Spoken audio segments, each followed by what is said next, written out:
Hello. Welcome. Welcome. So Josie's been replaced permanently. Jokes. Josie's got a chest infection, so she can't talk. Therefore, she's behind the camera today. Say something, Josie.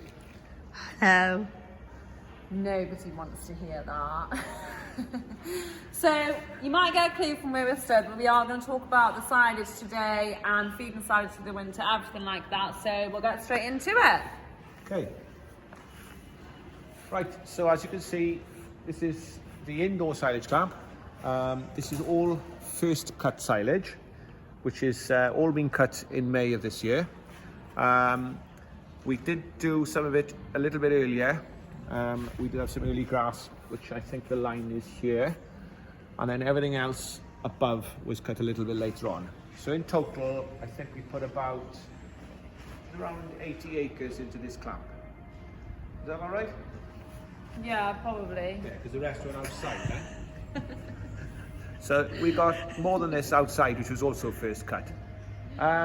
So I think what we're going to try and show you is, first of all, it's a lovely consistency of grass. We haven't had it tested, but it's I'd say that's about 30% dry matter, something like that, which is about what we want it at. It's a lovely, just feel some moisture in it.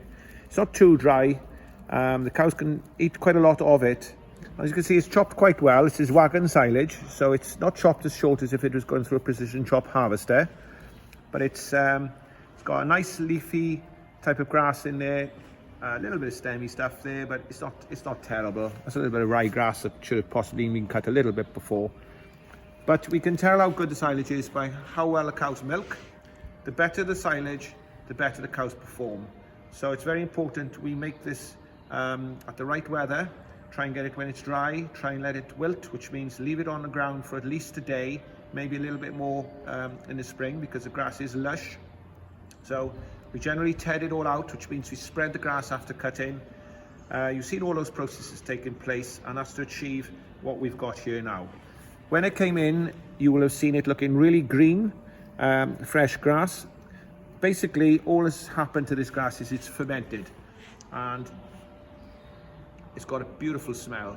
I love it, and the cows love it even more. So the other important thing to see on the clamp is the face is all nice and tidy. There's no lumps of pore in it, black in it. There's no molehills in it. The top, we'll go up and have a look at the top next. But as you come down the shoulders, if we go over to this, it doesn't really matter which side. There's a little bit more waste on this side. But as you come down the wall, there's no waste anywhere, all the way up, look, till you get to the top 6 inches. There's a little bit of waste on the shoulder, and that's because we don't use a side sheet on the inside clamps. I know some farmers do. It's quite a lot of work and faff really to do it, but it would stop you having this little bit of waste. We don't do it on the inside. To be fair, it's only because we've got an opening there and a little bit of rain comes through. We've got a little bit more waste there than we usually get. To be fair, when it was back here, there was very little waste control. So we are trying to achieve having no waste. So what we want is all of this to be no waste, because obviously it's a lot of money to grow grass, bring it in here, and then have a lot of waste on it. So that's a big part of what we try and achieve as well.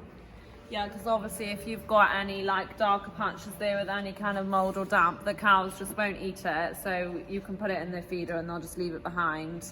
And then, yeah, like Dad said, it's just a waste of time and money then. And then it builds up in the feeders. After a certain amount of time, we have to clean the feeders out. So to be fair, we probably don't clean our feeders out with silage like this more than once or twice in the winter. When we change clamps sometimes, when we come to the back walls of the outside clamps, we do get a little bit of waste. And then straight away you get a bit more waste building up in the feeders. But to be fair, it's been really, really good.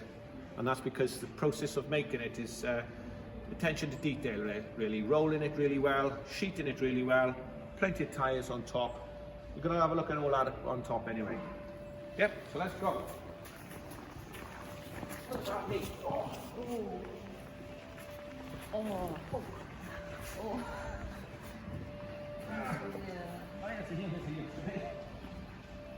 Can you tell he's turning on Thursday?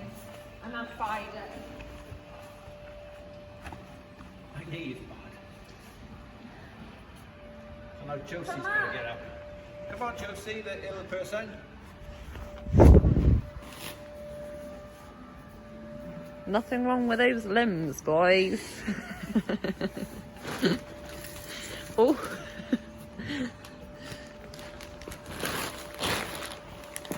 Okay, so we're up on top. If you look across the face, top of the clamp, we've rolled the sheet back enough for one width of the grab. That's going to last probably, how long, Poppy? About a day and a bit. Yeah. Now they're in full time, probably about a day. We'll go through a phase. They've come in full time today. So actually they're looking really relaxed because they've been going out every day and just been at night for the last couple of weeks. Although the weather has turned for the worst last night, so I don't think they're too bothered. But I'm surprised how quiet they are, especially as we're here by them talking. But anyway, like I said down below there, we haven't done nothing of this. If we just pull this back, that is straight away really nice silage. There's no waste there, no waste on top. You know, straight into good quality silage. So that's what we're trying to achieve. And one of the reasons we managed that is we put plenty of tyres on. And this is a black cover sheet, so this is different to this. So this is the sheet that goes on. We have to make sure there's no holes made in this when we put it on. If somebody goes along with their big lumpy wellies or boots plonking around and make a hole in it, I tell them to please be honest and tell us that you've made a hole in the sheet, because if you don't, we'll have a massive patch of waste. If a little bit of air gets in, you through a hole that big, you will have 6 foot of waste just through that air. So boyfriends of the past, husbands of the past have had to learn the hard way. We know when they've made a hole because we can tell by their foot size in the sheet. So to be fair, they're all very careful now. Wellies are quite good because they give a little bit. We put these black cover sheets, black ones on this clamp. I think personally the green ones are better. You can see them outside. Having said that, we always use the black one inside. We don't have an issue with it, do we? Well, you can see that, it's looking really good. And it does mean we don't put the tyres touching. Years ago, before we had this type of sheet on top, we used to have the tyres touching all over. So they do make a lot of difference when it comes to sheeting down. We put less tyres on, and obviously that's less work and less time. So we stood outside, first cut silage predominantly underneath this. So when that clamp was full, we put the rest of the first cut in here, and on top of the first cut out here, we've got our second cut. So first cut probably came to just one bay from the end. Then we put, first cut. Second cut went on top of that, right over the clamp. Then we sealed it down. As you can see, we've got the green sheets outside here. So this, when we finish inside, this is the next clamp we start. As we're out here, you can see we've got round bales all stacked up there, around the back and over there. That's we've used those bales for feeding the heifers, the dry cows, and in the spring, if we still need more silage and we're getting short on this clamp, we may even feed some of that to the cows. So that's also good quality grass, but this is the best stuff which we make sure the cows have.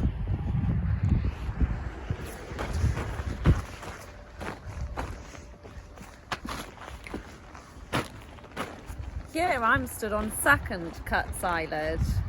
So very similar to that clamp, the majority of this is second cut, and then towards the bottom end there, and you can see it kind of, the mound drops a bit, but it's quite high by here. That is third cut that we put, oh dear, not sure what happened, but it looks short. So yeah, that's a bit of third cut then.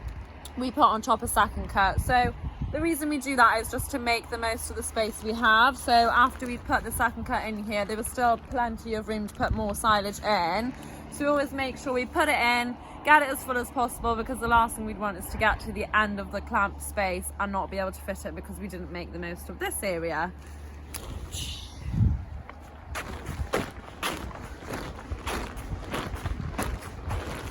So I quietly sneaked over here, as you hopefully didn't see. Things did go a bit wrong. I've got a bit of a dodgy knee, I should point out. It's quite sore. But anyway, don't worry, I'll get better. So I'm standing on third cut with some fourth cut put in here as well. So this is our last clamp. It hasn't got a wall, as you can see, on that side. So what we tend to do is we roll it from the floor. So again, we hopefully won't have any waste in here. It's all rolled well. Same thing, green sheet put back on top. And again, the process of making later silage is exactly the same as making early silage, is we make sure we get it dry when we bring it in.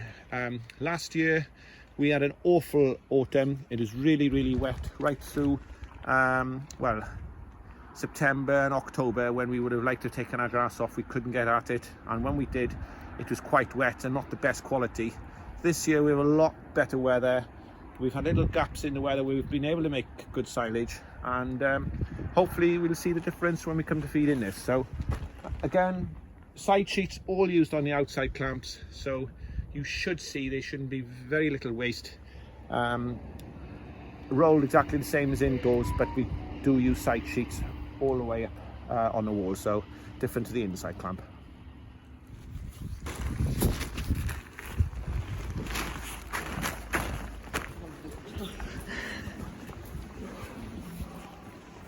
So here you can see our bulling heifers, which we brought back from the other side of the road just over a week ago.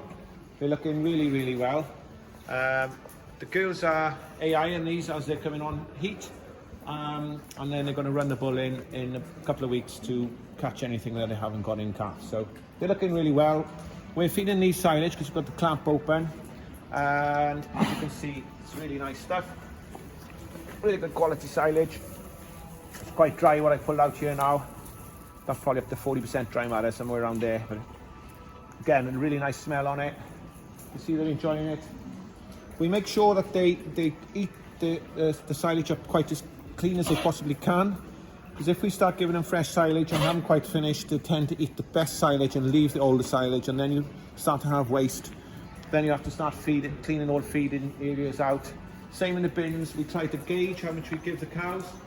It's very important that we try to make sure they eat the bins empty, but we don't want the cows to become hungry. So it's quite a difficult thing to sort of achieve. You get used to it with experience.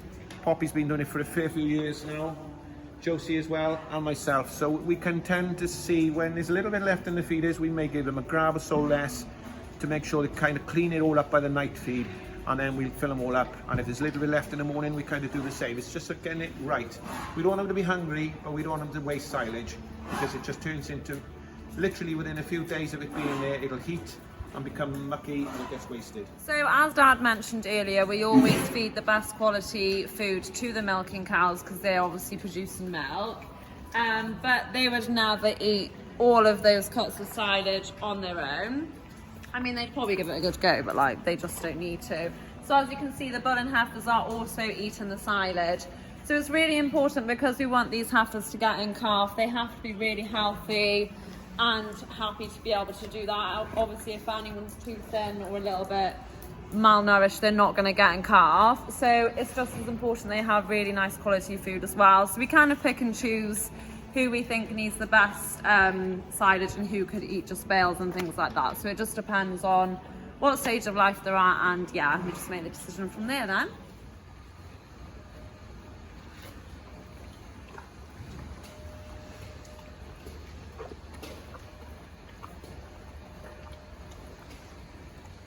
We're just going to walk through now. You can see the cows are looking happy. So it's a few hours ago since they were milked. To let you all know. Obviously you can see the lighting isn't great in the shed. Sorry about that. It's because it's all reflection from where the sun's coming in, and yeah. Well, we'll walk on. But you can hopefully see the cows. They're all lying down. They've all had their fill, and they're now producing milk, which we will take from them later.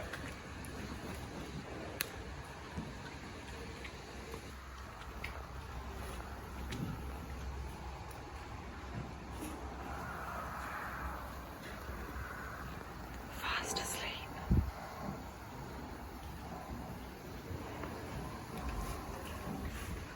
So I think it's important to see, this is their first day in, and they're absolutely loving it.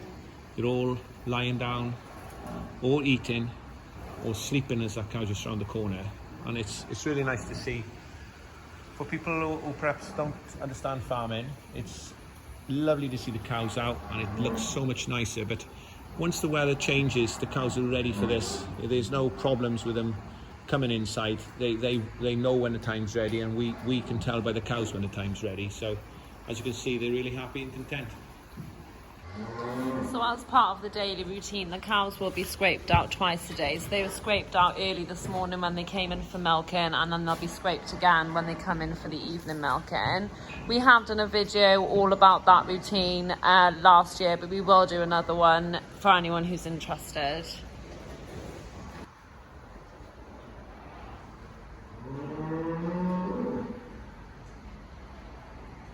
$213, is it? 213 cows here in this group.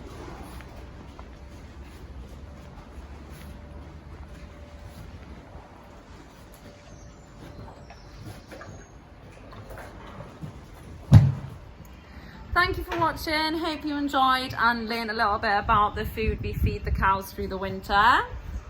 Thank you so much for watching, and we will see you next week. Well done, Josie, for getting that out.